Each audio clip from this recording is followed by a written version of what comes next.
On the way kami sa lola ko, susurprise ko siya ng mga inasal, then flowers.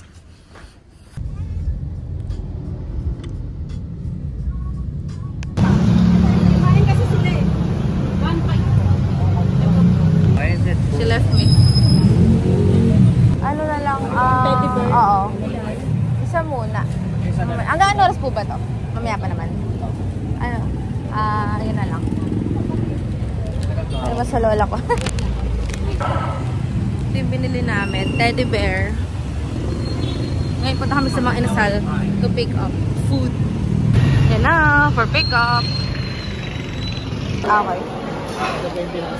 Okay. Got the goods.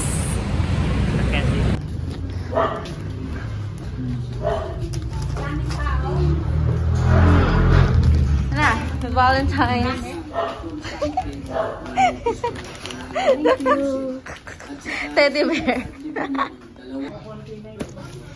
Sa lunch, because, you know, kaya mga inasal ang aming dala because favorite niya ang mga inasal. Tapos, lang araw na kami pumunta doon and then hindi kami makakain kasi sobrang daming tao. So, ayun. So, nag-pick up na lang ako sa Grab. Tum na rin ako. Ang cute ng lalagyan eh. Rocky. Happy Valentine, Rick. Happy Valentine. Are you happy daw? Yes. I'm happy. Eat! Yeah, di ba bigot? Uy, pecho. Okay. Oo nga. Abot.